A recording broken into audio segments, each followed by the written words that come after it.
Oi gente, prazer, meu nome é Roger, sou professor de Filosofia e Sociologia de vocês. Estou gravando esse vídeo para me apresentar, falar um pouco de como eu trabalho e fazer uma pequena introdução do conteúdo. Minhas aulas são aulas expositivas. Eu gosto de trabalhar falando, explicando o conteúdo através da voz, através da conversa, e assim, de forma que vocês possam também interagir em aula. Isso é muito importante dentro de uma aula de ciências humanas, a interação entre professores e alunos. Só que, porém, contudo, todavia, estamos nesse contexto de pandemia, em contexto de isolamento social, e a gente não tem aulas presenciais. Isso é um problema. Espero que esse vírus diminua o mais rápido possível e assim a gente possa retomar as nossas aulas presenciais. Os métodos de avaliação que eu utilizo são basicamente dissertação. Eu gosto de fazer perguntas para vocês e vocês me respondem essas perguntas através de textos, através de redações. Eventualmente eu utilizo questões de Enem, vestibular, porque vocês, sobretudo o pessoal do terceiro ano, precisa ter contato com esse tipo de avaliação, precisa aprender a responder questões de Enem de vestibular. Bom, a principal competência a ser desenvolvida nessas aulas é a habilidade de entender o mundo tendo como instrumento os conteúdos que vocês aprenderam em sala de aula. Vocês têm que olhar para a realidade de vocês e saber interpretar, contextualizar e fazer críticas com base naquilo que vocês aprendem na minha aula. O conteúdo ele não serve apenas para vocês se tornarem mais eruditos, mais cultos, mais inteligentes, mas deve servir para vocês entender como é que o mundo que vocês vivem funciona. É isso que eu espero de vocês, e a avaliação de vocês vai ser com base nesse critério, na capacidade de compreender o mundo através dos conteúdos que vocês aprenderam. Eu não quero que vocês aprendam por aprender, eu não quero que vocês aprendam só para passar no vestibular, eu não quero que vocês aprendam só para terem uma bagagem cultural maior. Eu quero que vocês tenham a capacidade de compreender o mundo através desses conteúdos. Bom, em primeiro lugar, o que são ciências humanas? E para responder essa pergunta, antes de tudo, a gente tem que se perguntar também o que é uma ciência. Uma ciência é uma forma de entender os fenômenos naturais, os fenômenos humanos. É uma forma de potencializar o conhecimento humano. A gente vive um mundo que a gente interpreta ele pelos 5 sentidos. A gente tem a visão, o tato, o olfato, o paladar. Só que essa experiência particular, individual, é limitada. A aparência, ela é um ponto de vista superficial. Para ir além desse ponto de vista superficial fornecido pelos 5 sentidos, a gente precisa de uma coisa chamada ciência. Por exemplo, vocês observam essa tela de computador ou essa tela de celular e essa aparência é uma aparência superficial. Esse ponto de vista superficial não permite a vocês compreender o que está por trás dessa tela de computador e por trás dessa tela de celular. A engenharia elétrica, a tecnologia da informação, essas ciências permitem a vocês compreender o que está além dessa tela de computador e além dessa tela de celular. Quando a gente olha o horizonte, a gente tem a impressão de que o mundo é uma planície, o mundo é plano. Só que o mundo não é plano, o planeta é uma esfera, é um geóide que é levemente achatado e ele tem formato esférico, uma esfera imperfeita. Só que os sentidos, a visão, ela não consegue compreender o mundo dessa forma. A gente olha o horizonte é reto, a gente olha o oceano, na praia, o oceano é reto também.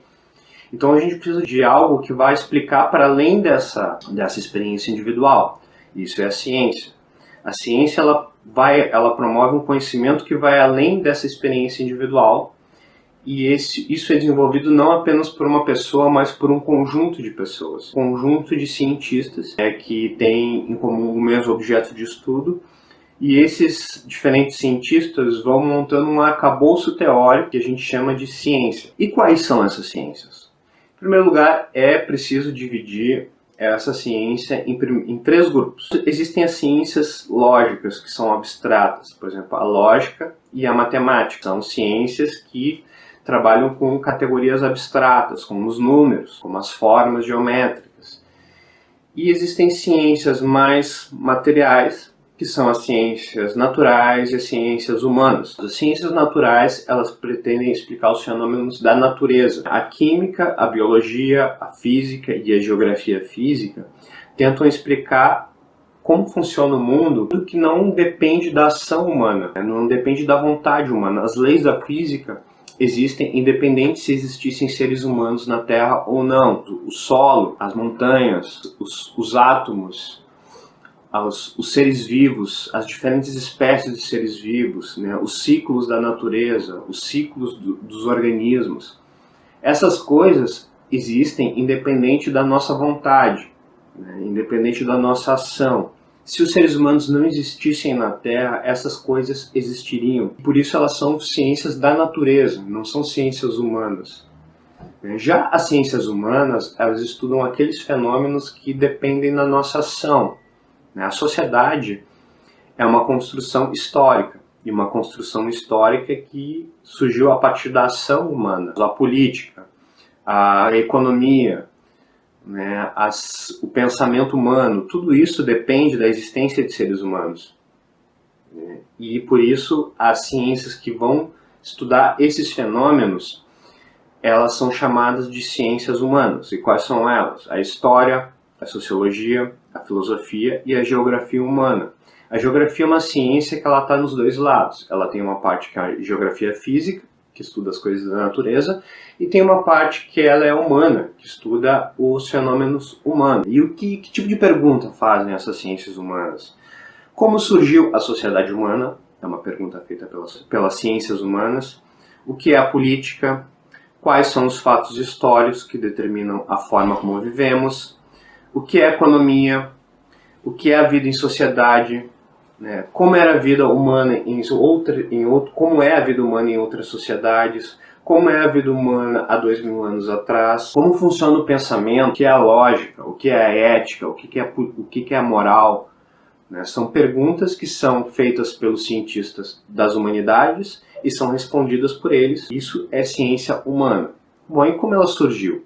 A ciência humana, ela tem a origem nos mitos. Por exemplo, os índios, os egípcios, os gregos antigos, os romanos, os mesopotâmios, os fenícios, os acádios, os hebreus, os babilônicos, os chineses, os indianos. Todas essas civilizações antigas, eles tinham mitos que procuravam explicar o surgimento do mundo e o surgimento da sociedade através de símbolos, através de histórias. Por exemplo, o mito judaico-cristão de Adão e Eva tenta explicar como é que surgiram os seres humanos.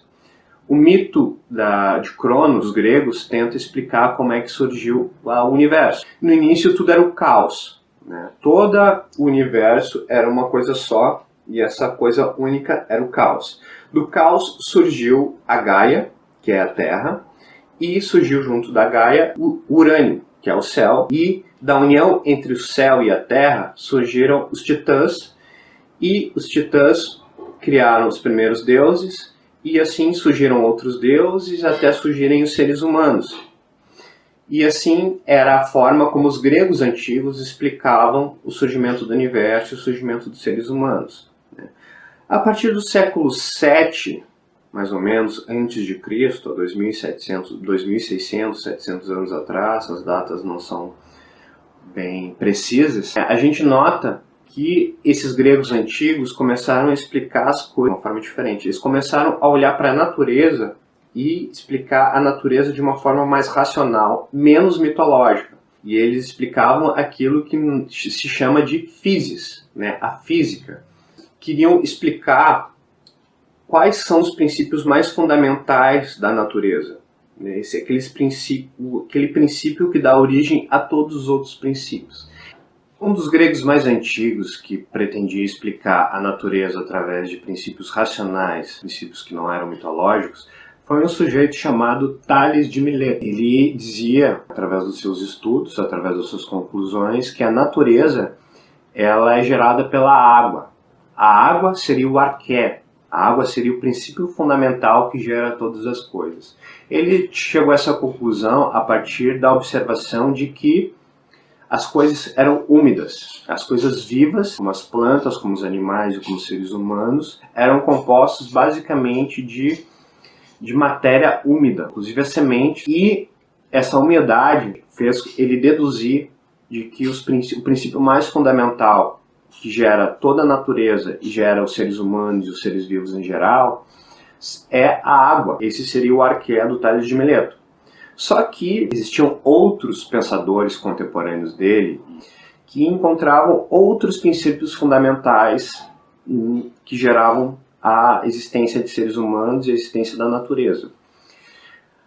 Heráclito, por exemplo, acreditava que o fogo era o princípio mais fundamental, gerador de todas as coisas. Anaximenes acreditava que o ar era o princípio gerador de todas as coisas. Existiam outros que acreditavam que não havia apenas um princípio, mas vários princípios. Um deles era o Empédocles, que acreditava que a terra, fogo, água e ar eram os 4 elementos que geravam todas as coisas. Esse era o arqué. O arqué não era um para o Empédocles, eram 4. E isso eram formas rudimentares, arcaicas, de explicar a natureza. Hoje a ciência, ela vai muito além disso. Não explica o surgimento da natureza e o surgimento dos seres humanos de forma tão simplificada. Mas isso é o primeiro passo em direção àquilo que a gente entende hoje como ciência da natureza. Não pode olhar para trás, olhar para aquele tempo e dizer que eles eram burros, dizer que eles eram ingênuos e que eles eram atrasados. A primeira roda, ela foi de pedra, mas foi uma grande evolução. Não é porque ela não é de borracha, porque ela não é feita com os materiais que a gente utiliza hoje, que a gente vai dizer que aquela roda é uma roda feita por uma pessoa burra, feita por uma pessoa ingênua. Era o conhecimento do tempo. Então a gente tem que olhar para os pré-socráticos de uma forma bem respeitosa e entender que aquilo era um avanço científico muito grande. E teve um sujeito que surgiu mais ou menos lá pelo século IV a.C., que fez uma revolução na forma de fazer filosofia. Ele transforma a filosofia, que era uma filosofia da natureza, numa filosofia humana. Esse sujeito é chamado de Sócrates. Sócrates introduz uma nova forma de fazer filosofia, por isso ele é revolucionário e por isso ele é considerado um dos filósofos mais importantes da história. Antes dele, os filósofos estudavam a natureza, tentavam encontrar um princípio fundamental que é gerador de todas as coisas. Sócrates deixa de olhar para a natureza e passa a olhar para o mundo humano, como é que funciona o pensamento humano, como é que funciona a sociedade. Ele dá o primeiro passo em direção a uma filosofia humana e o primeiro passo em direção às ciências humanas.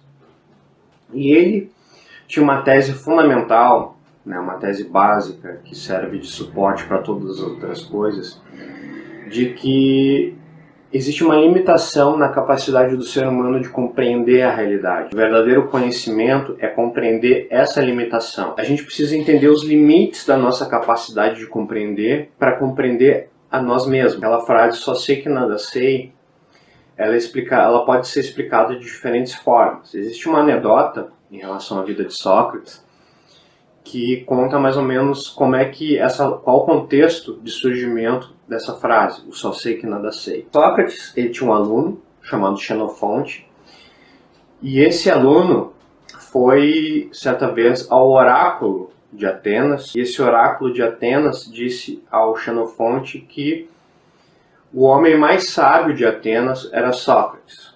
E contou aquilo que o oráculo tinha dito para ele. Sócrates era o sujeito mais sábio de Atenas, que era a cidade deles.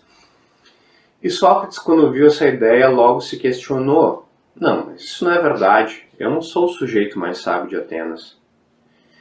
E ficou se remoendo em relação a isso, remoendo em relação a essa ideia de que ele seria o sujeito mais sábio de Atenas, e logo percebeu que era verdade aquilo, mas não verdade mas essa verdade não era uma verdade literal. Ele era o sujeito mais sábio de Atenas porque sabia que não sabia nada. Quando a gente presta atenção naquilo que a gente sabe, a gente chega à conclusão de que a gente não sabe.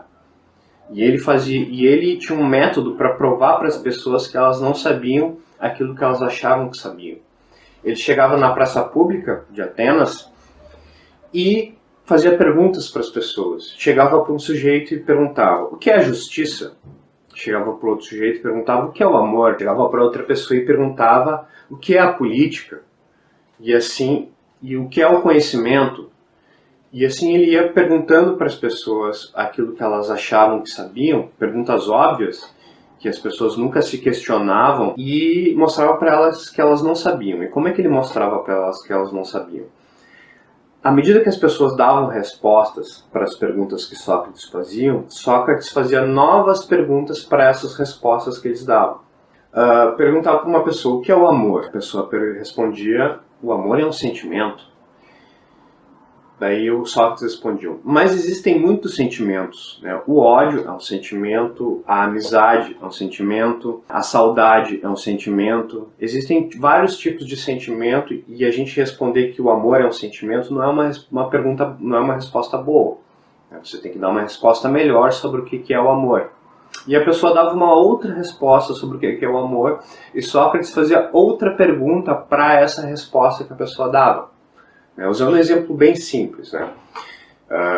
O amor, a justiça, a política são coisas mais complexas, né? Eu acho que fica mais fácil da gente entender a pergunta com um objeto. Por exemplo, a caneca. Sócrates chegava para a pessoa e perguntava: o que é uma caneca? A pessoa respondia: a caneca é um objeto de barro, formato cônico, como essa aqui. Daí ele respondia: tá, mas nem todas as canecas são de barro, e nem todas as canecas têm um formato cônico.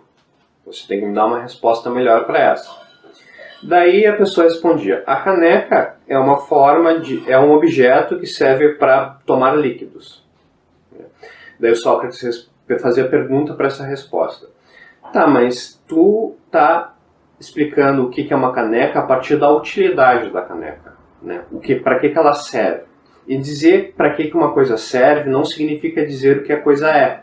Né? O que a coisa é e a utilidade da coisa são coisas diferentes. Você tem que me dar uma explicação melhor sobre o que é essa caneca. E assim ele fazia perguntas para as respostas e mostrava para as pessoas que elas não sabiam aquilo que elas achavam que sabiam. Né? A vida inteira a gente tinha certeza absoluta sobre o que era uma caneca.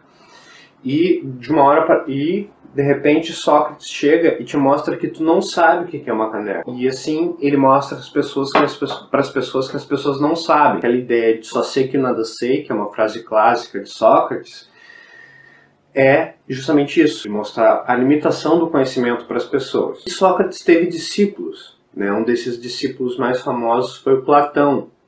Platão escreveu muitos diálogos, e aquilo que a gente sabe sobre Sócrates, sabemos sobretudo a partir das obras escritas por Platão. Sócrates não escreveu nenhum livro, simplesmente fazia sua filosofia, conversando com as pessoas, e as pessoas que conviveram com ele escreveram aquilo que Sócrates pensava. E um dos autores que mais falou sobre Sócrates foi Platão. Platão ele escrevia em forma de livros, em forma de diálogos. Ele contava uma história em que pessoas conversavam. E essa conversa entre as pessoas era uma conversa filosófica. E um dos principais personagens desses diálogos que filosofava era Sócrates. Sócrates era uma pessoa física que existiu, era professor de Platão e também era um personagem dos diálogos de Platão. Platão escreveu muitos diálogos. Tem o Banquete, tem o Teeteto, a República, que talvez seja o livro mais famoso dele, Fedro, enfim, foram muitos diálogos. A gente pode ler esses diálogos porque eles foram transmitidos de geração em geração até os dias de hoje. E Platão teve um aluno também, que foi Aristóteles. Aristóteles era um sujeito que sistematizava o conhecimento e ele está mais próximo daquilo que a gente entende hoje como ciência. Esses três são os três principais filósofos gregos que deram um grande passo na direção da criação das ciências humanas. Sócrates, Platão e Aristóteles. São os três principais filósofos gregos e estudar esses três filósofos é um conteúdo obrigatório em ciências humanas, sobretudo na filosofia. E esse conhecimento foi aprofundado no período medieval, período que vai do século IV e V até o século XVI. Na modernidade, esse conhecimento foi aperfeiçoado também e chegou até hoje. A ciência humana ela é uma ciência onde existe uma sobreposição de conhecimento. Um filósofo, um autor, ele cria um pensamento, uma teoria, e outros filósofos, outros pensadores vão aperfeiçoar esse conhecimento produzido por esse filósofo anterior. Então é uma sobreposição de conhecimentos que vem até os dias de hoje.